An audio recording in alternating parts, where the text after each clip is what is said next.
Salamun alaikum. بسم الله الرحمن الرحيم الحمد لله رب العالمين رب اشرح لي صدري ويسر لي أمري واحلل عقدة من لساني يفقه قولي. So a quick reminder about the concept of dhikr. We defined the term dhikr in the segment called Why No Mango and Pineapple in the Quran. The word dhikr in the Quran, spelled this way, dhikr, represents the Quranic stories and parables. We've defined this in the past, so we need to remember that at least 60% of the Quran is dhikr. In other words, at least 60% of the Quran are stories and parables, and we have to make sure that we give this part of the Quran its due importance, its due diligence.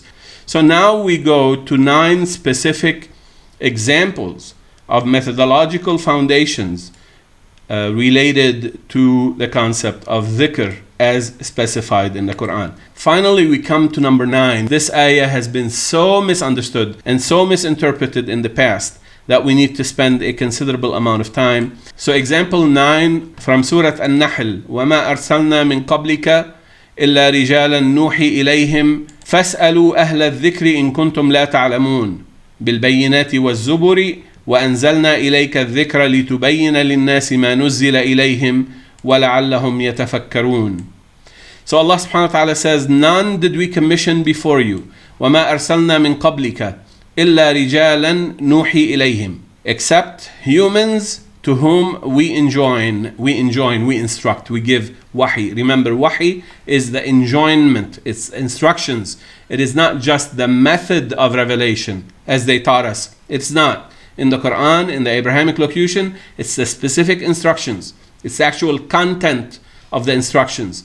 Timely type of instructions. Not all at once. So it is not the mechanism. It is the specific content of the divine guidance. That's wahi. Allah subhanahu wa ta'ala continues. Ask, in plural. فَاسْأَلُوا in plural. Therefore, those who are competent in dhikr. أهل الذكر. Now we understand أهل الذكر. It's those who are competent in interpreting and engaging and extracting the lexicon of the stories. Of course, because the lexicon of the whole Quran is founded in the stories and the parables. How else would you understand the Quran if you did not understand dhikr? So if you happen to be not an expert in the Quranic stories, you have not spent enough time, you have not put enough due diligence to understand these stories, you're allowed to ask someone who has done so. And hopefully this is what we're doing on this channel consistently for all of these videos that we have been releasing. Inshallah, we will continue to do so. فَاسْأَلُوا أَهْلَ الذِّكْرِ إِن كُنتُمْ لَا تَعْلَمُونَ. That's not the priority.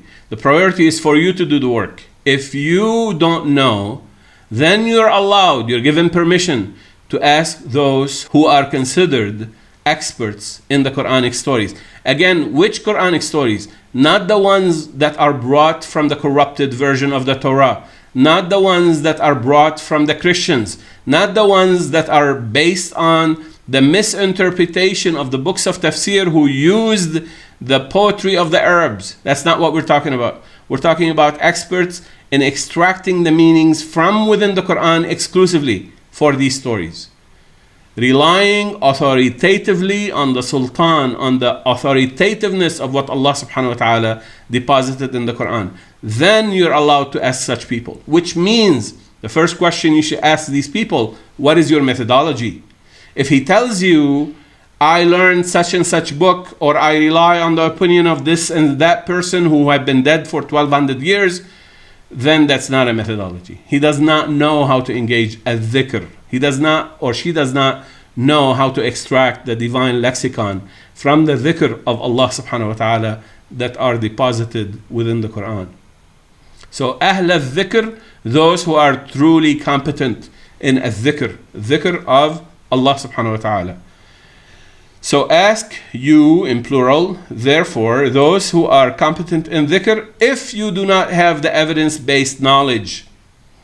Now, if you do, Allah subhanahu wa ta'ala is not giving you license to go ask this person or that person. Which means the priority is for you to understand dhikr on your own. to do the work, to do the search, to do the striving and the engaging of the Quran, the due diligence on the stories first and foremost. So therefore, Ahl al-Dhikr are those who are competent in the stories and the parables. Once you are competent and you develop this confidence and this direct connection with Allah subhanahu wa ta'ala, you yourself should have the confidence to understand the rest of the Quran. If you cannot, then this ayah gives you permission to go ask someone who is competent. So let's continue this paragraph. The next ayah, notice that there is a couple of words, there's a clause that really grammatically, semantically, syntactically continues the prior ayah. So, bil bayinati was zubur, and then there is a stop here. You stop, and that's well understood. Everybody agrees on this. And yet nobody understands why bil bayinati was zubur is separated into a separate ayah as it is. So, in instruments of deduction and concealment. Remember we talked about this. Bayinat refers to instruments of extracting evidence, instruments of deduction, instruments of understanding how we find the ayat, how we decide this is correct, this is not correct. In other words, using the philosophical language, these are the instruments of epistemology. Allah subhanahu wa ta'ala refers to these instruments as bayinat. That's what bayinat means. And zubur refers to concealment. And you remember we talked about zabar al-bi'r ay ghattahu. The word used to cover up the well is zabara al-bi'r. And therefore, zubur is the concealment, the instruments of concealment. And yes, there is concealment in the Quran. And Allah subhanahu wa ta'ala talks about this in many different places. Not everything is readily accessible. And therefore, Allah subhanahu wa ta'ala is saying, every person who is a messenger that we've sent before you, we have given wahi to them. We have talked about Ahl al-Dhikr, and we talked about knowing with evidence. How do you achieve these three things? Bil-bayinati waz-zubur, using instruments of deduction and concealment. So let me take you to a chart, and then I'll come back to this ayah, because I promise you we need to cover the rest of this ayah. But before we do this, I need to explain these two words right here. So I created a small chart to help you understand what Allah subhanahu wa ta'ala did with the splitting of these sentences over two ayat. So the first part, وَمَا أَرْسَلْنَا مِن قَبْلِكَ إِلَّا رِجَالًا نُوحِي إِلَيْهِمْ. It's translated right here. None did we commission before you, O Muhammad, but humans to whom we enjoin. That's the first part of this first ayah. Second part, فَاسْأَلُوا أَهْلَ الذِّكْرِ. Ask you in the plural, therefore those who are competent in dhikr. We described this. The third part, إِن كُنْتُمْ لَا تَعْلَمُونَ. If you do not have the evidence-based knowledge. So these are the three sentences from the first ayah. All three sentences are applicable to the first two words in the next ayah. That's why Allah subhanahu wa ta'ala separated them. So this is one of the concealment mechanism. Look, he's talking about concealment instruments and instruments of deduction, and he's showing you right here. This is one of the instruments. This is one of the way I conceal, and I'm revealing it right in front of your eyes. Are you gonna pay attention? Are you gonna strive to understand? Are you gonna apply your intellectual prowess to see what's going on? So let's analyze it in a little bit more detail. So Allah subhanahu wa ta'ala is saying the enjoinment that we've given to every messenger before you and you is using instruments of deduction and concealment. That means you have to learn what these bayinat are, and you have to learn what these concealments are. So therefore, Allah subhanahu wa ta'ala is saying with the first part, the enjoinments to the messengers, even before you, Muhammad sallallahu alaihi wasallam, and you are camouflaged within concealment, and in order to extract them, you have to learn the instruments of deduction. I'll give you a quick example. When we talked about umniyatihi, and we said this is a concatenation of two words, and then we went to the other parts where we said yabna umma, two different words concatenated one time and kept split another time. Allah just taught you one of the bayinat. Concatenation is a legitimate way of deduction, is a legitimate way of extracting knowledge. And by the way, if you're not aware of it, it's a concealment. You don't know what omniyatihi is. You have a tendency to look it up in the dictionary of the Arab poets and say, oh, it's the wish, omnia. It's not. Omniyatihi is totally different. And unless you understand the instrument of deduction, you do not understand that it's actually the schema which makes up part of Arsh, which is the Weltanschauung, and that's how you get to understand how to clean your schemas. Second part, ask therefore those who are competent in dhikr. So Allah subhanahu wa ta'ala is not just leaving it vaguely defined. What is competency? Allah subhanahu wa ta'ala is telling you the competency in dhikr means they know these instruments of deduction and they can smell when a concealment is there so that they can lift the cover and see beneath. This is exactly what this style of splitting bil bayinati wal zubur in the second ayah away from the first ayah is telling us. The third part, if you do not have the evidence-based knowledge, now it's very clear.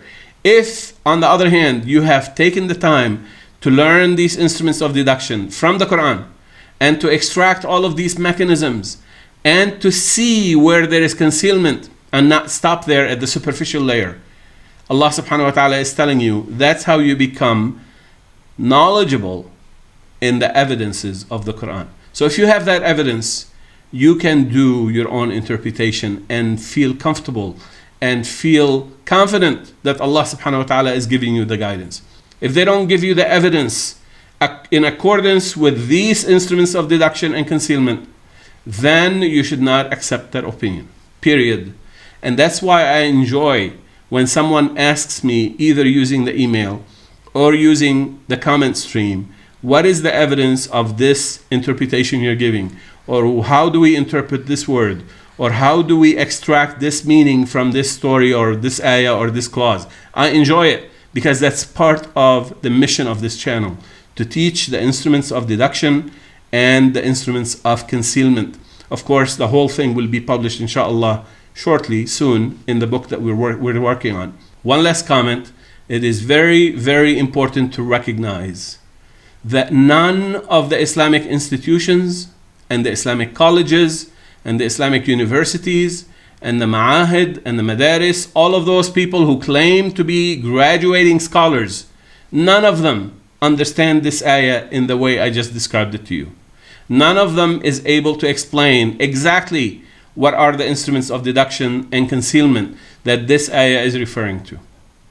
Because they didn't even think that the Quran is giving us methodological instructions as I'm just showing you. The Quran has its own methodology because the Quran is unlike anything else. It does not expect you to make up your own usul, your own principles and foundations and rules and regulations to interpret it. That's crazy. You should not do this. The Quran is unique. There is nothing like it. And therefore the methodology has to come from within it. So when you ask me, why don't you consult this scholar or that person or this preacher or this internet superstar? Because they have no clue about the methodology. They're making it up as they go, or they're relying on these old books that are 1,000 or 1,200 years old.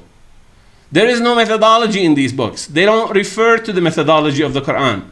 How am I going to subject this divine knowledge to their approval? They don't know about it. They have no clue. This is like an example I just gave recently, and I apologize for using this language, but bear with me.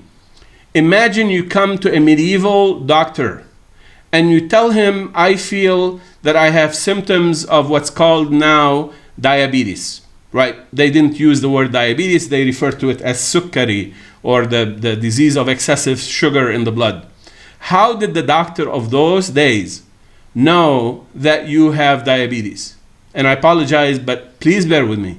In those days, they would take a sample of your urine and the doctor would have to taste it in order to decide if it's too sweet or not sweet enough. And that's how they would decide, sort of a random yes, no type of answer based on how the tongue of the doctor is well trained to detect excessive sugar in the urine. Well, now we don't have to do this. We have methodologies, we have tools, we have instruments. I can tell you with accuracy exactly how much excess sugar you have in your blood. Now, that doctor of the medieval ages would never understand these new technologies. How would you want me to subject these new technologies to the approval of doctors who come from the knowledge level of the medieval ages? So I hope you understand why I feel so passionate that this divine knowledge has never been exposed before, and therefore no scholar can judge it. They have to first learn it before they decide how to contribute positively to it. So I hope this answers once and for all a lot of the questions I've been receiving about other scholars. So now we finished this part, we go back to the rest of the ayah as I promised you. وَأَنزَلْنَا إِلَيْكَ الذِّكْرَ لِتُبَيِّنَ لِلنَّاسِ مَا نُزِّلَ إِلَيْهِمْ وَلَعَلَّهُمْ يَتَفَكَّرُونَ. And we have made accessible to you the dhikr, remember the dhikr, the Quranic stories and the parables, so that you expose to people. Which people? People of prior scriptures. How do we know this? Because the next part explains it very clearly. What has been repeatedly made accessible to them before. Watch this Arabic difference between نُزِّلَ إِلَيْهِمْ and أَنزَلْنَا إِلَيْكَ. Two different verbs or two different derivative forms of the verb نَزَلَ.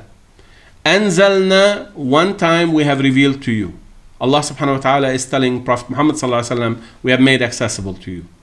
Before, the same stories had been repeatedly given to them, and they corrupted them, they forgot them, they modified them, they eliminated them, they added to them, and therefore Allah subhanahu wa ta'ala describes the Quran as a revealer. So it is revealing what they should have preserved. This is what nuzzila, multiple times, nuzzila ilayhim.